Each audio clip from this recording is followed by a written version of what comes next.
what's going on between Russia and the United States and the talks, these endless talks between Kirill Dmitriev and Steve Witkoff. What is new in this new round of negotiations between the United States and Russia? And do you see any sort of hope that they can achieve something this time around? Nothing's new in the talks between Kirill Dmitriev and the US side. And let's just put this into the bigger context. The context is Davos, but that's a symbol of the war between the capital resources of the two sides in this international global war. There's a war of capital, and I'll come back to that in a minute because President Putin was very clear as long ago as 2001 when he met with George W. Bush in describing the situation as a war between Jewish capital and Islamic capital. Let me come back to that in a minute. In There is a war between the capital of Russia and the rest of world, or in particular the United States and Europe. And in that war, Kirill Dmitriev represents the Russian Development Investment Fund, Direct Investment Fund, which is a pygmy. It's a pygmy representing $10 billion versus the real capital stores of Norway, which is 1.8 trillion. We're talking about the sovereign wealth funds. In that world of capital, represented symbolically at Davos, Dmitriev's a pygmy. China, Norway, I'm looking at my chart here, United Emirates, Kuwait, they're at the $1 trillion level. Dmitriev represents $10 billion. $10 billion, but the real capital of Russia remains exactly the way it was when President Putin came to power. That's the oligarchs. And the oligarchs control a capital that's essentially remained offshore. And as President Putin called it in 2001, Jewish capital. That's part one. Part two is we have a sea war, a war to control the trade of the world, of which Greenland is an important but still small part. It's a key to who controls the Arctic trade route. While the British control the Straits of Gibraltar entering the Mediterranean, the US plans to control Suez, the Hormuz Strait, the Red Sea, in alliance with Israel. The US aims to control Panama, as we already know, and the Straits of Malacca between the Pacific and Indian Ocean. We can go on, and we can come back to the sea war because in that war, Britain, Italy, uh, the Baltic states are all aligned with the United States to attack Russian tankers. And we'll come back to what Russia's doing in a minute. These are the two fundamental lines of war, in addition to the land war in the Ukraine. Now, in what way does Mr. Dmitriev, representing pygmy capital, but in effect oligarch interests in Russia, what way does he represent the capability to negotiate terms for the land war, which is being fought by the General Staff, the intelligence services, with a backup from the Foreign Ministry? Does he? Can he? No, the answer is no. On the other side, there is Stephen Witkoff and Jared Kushner and others who represent U.S. capital and world capital. And are they talking terms for ending the land war? Of course they're not. They're trying to find a method for controlling Russian capital to the ends that President Trump and the Europeans, I continue to emphasize, as we've done before, the exaggeration of the notion of a split between Europe and the United States on these fundamental issues. Europe and the United States are combined to attack Russia on the land in the Ukrainian battlefield and in all the other theaters moving north to the Arctic. So, what is the pretension And it's a pretension of the pygmy to negotiate terms for ending the land war. That's a pretension. It's not going to succeed in solving any of the fundamental problems because Dmitriev represents a force inside Russia which is already wants to resume business as usual and become dependent in this war, not independent. Yeah. John, do you feel that the case you mentioned that Europe and the United States are all in Ukraine? They are, somehow they're pursuing the same sort of policy. But when it comes to Greenland and the differences is, somehow you cannot ignore the differences between the United States Hmm. and and Europeans when it comes to Greenland. How much of a threat is that for the future of NATO? Well, let's start with the basics here. Uh, uh, Sergei Lavrov, the foreign minister of Russia, has just done his sort of annual roundup uh, of the diplomatic situation and the diplomatic record of Russia, and has tried to say that Russia is not threatened and does not threaten Greenland, a ditto of the Chinese. That's not the perception of the United States and Europe combined. Greenland is the key to control long term of the Arctic transportation route, or the northern route as it's known in Russia. Until and unless the foreign ministry, the Kremlin, uh, openly expresses what's obvious, this is an attack on a new battlefield threatening Russia. And for Mr. Lavrov to say we're going to step back and watch without attempting to threaten or participate in the argument between the Europeans, Denmark, and the United States is simply to say the Russia is crossing its fingers that the division of opinion currently expressed on Greenland between the Europeans and the United States will benefit Russia in the long term. That's wishful thinking, entirely wishful thinking.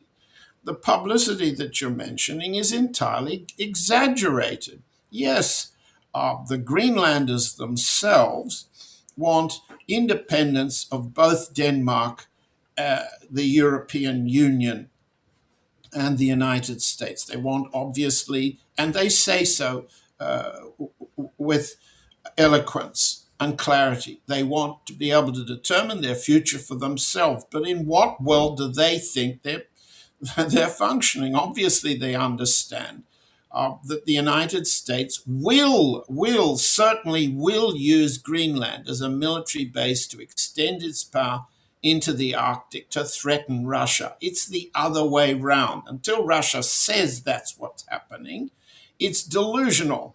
Okay. Second, can Russia extract any benefit out of the fight in the press between the Europeans, the Danes, and the United States on this issue? No, it cannot, and neither can the Chinese. The Russians and Chinese are as weak rhetorically in this argument as they were on Venezuela or as they are on Gaza. We can go back to each of these, and we should. We should. The fact of the matter is that Greenland is part of the war against Russia at sea. And I see just today in Moscow the reflection of the view that Russia must mobilize its Navy and Air Force now to protect the Russian flagged tanker fleet, to protect Russia's tankers. This is spelled out for the first time in Vzglyad this morning. This is an attempt to mobilize Russian capital, Russian public opinion, Russian um, media behind the line that Russia must act proactively in the Arctic, in the Mediterranean, in the Channel, and so forth. Well, so where does Greenland fit into this? The answer is if Russia doesn't act proactively, it will be acted on. This is the new theater after the end of the Ukraine war. But the Ukraine war isn't ending soon. And we can come back to that too. Why is the Ukraine war not ending under the escalating pressure on the ground of the electric war campaign that's knocking the power out in the west of the Ukraine, in the decision making centers of the Ukraine? Why is the US, why are the Europeans failing to come to precise terms for pausing or ending the Ukraine war on terms that provide long term security? The roots of the crisis is the phrase in the Russians. Why? I should have thought this is simple and obvious, but we got to say it again.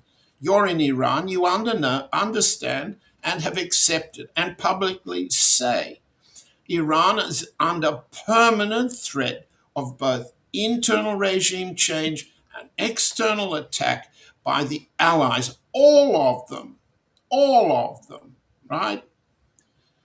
The same isn't admitted by Russia. The same is not admitted by Russia. Greenland is part of a small part. That's not to belittle the Greenlanders. It's it's simply to say it's absurd to not to believe that Denmark, which is one of the most hostile anti-Russian forces in Europe, should derive any form of support from Russia or any belief that Denmark will divide and oppose the United States in the long term war against Russia. If that's their long term strategy, if that's their long term strategy, there can be no real genuine split, neither on Greenland nor on Ukraine for the future. And this Greenland crisis can't be solved on any terms that benefit Russia, either on the Ukraine battlefield or on the war at sea, or in the war between the two forms of capital. And on this point, and the reason I began with the reference to President Putin back in 2001, is I've just produced an analysis of exactly what President Putin has been saying 25 years ago with George W. Bush and what he's saying now with President Trump. And I invite our audience to go to Dances with Bears and read exactly what President Putin said then and compare it to what he's saying now. So the short answer to your question, Nima, is no, no, no. Greenland is an exaggeration which will be solved on terms that are anti Russian, which will continue the war against Russia at sea, on land, in the air, and in the capital markets of the world. And in that war, Kirill Dmitriev, the pygmy, the $10 billion sovereign wealth fund versus the $1 trillion wealth funds, has no significant contribution except surrender. Yeah. John, are we closer to? I don't know what's going on in the mind of the people, or the most particularly in the mind of the decision makers in Russia. How do they see all these sort of talks, endless talks, and how do you evaluate the behavior of the Russian Foreign Minister Sergei Lavrov? And is he participating somehow in these negotiations? Is he behind the scene receiving all these messages? Or Kirill Dmitriev has his own team, and he's doing all the job, and maybe later on the outcome's going to be reported to Lavrov. How do you evaluate, how do you assess the relationship between Kirill Dmitriev and Lavrov? We've tried to say this, describe this since the beginning of last year, Nima, and you'll recall it. there was open hostility between the foreign minister and Dmitriev at the first meeting in Riyadh between the Russian side and the US side. This hostility reflects an underlying view that Kirill Dmitriev does not negotiate for Russia's underlying strategic interests. He negotiates for Russia's oligarch business interests, which have comprised, and we won't see Foreign Minister Lavrov saying this, but it's well expressed in the State Duma and in the press.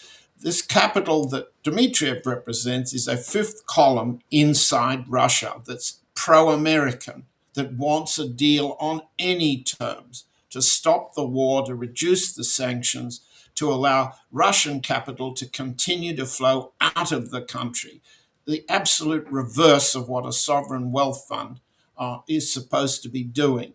Okay, so there are factional differences of strategic importance inside the Russian decision making, let's say, structure around President Putin in the Security Council. And Dmitriev in the Security Council is in a small minority.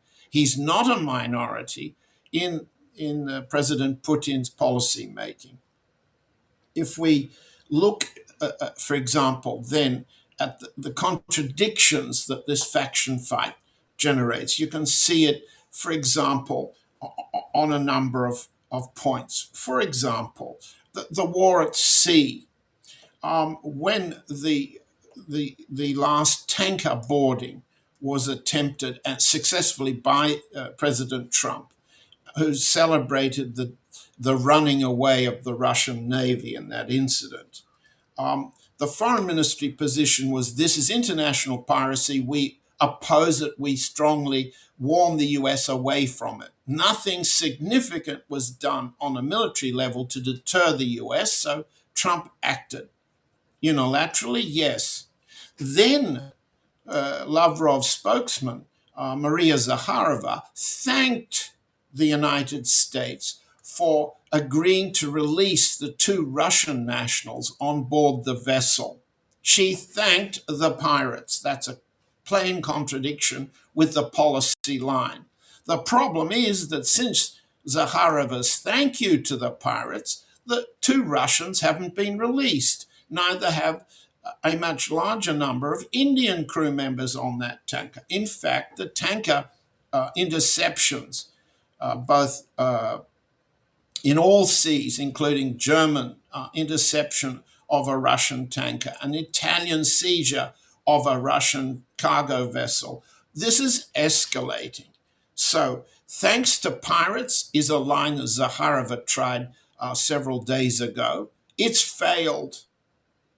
So today we find that the foreign ministry is attempting to toughen its line, but that's until and unless there's a Russian military component to deterring tanker and Russian vessel, Russian flag vessel interceptions. Until there's a Russian military response by air and by sea, nothing that's said by the foreign ministry is effective. It's empty talk. And you can't, if you're a foreign minister, be accepted as credible if you speak without applying the power to enforce what you say. So when Russia and the foreign ministry speak of the violation of international norms, but do nothing to enforce the international norms at sea or anywhere else, what are they saying? They're saying, hello, we are a paper tiger. Now, that's not the Russian military position in the Ukraine.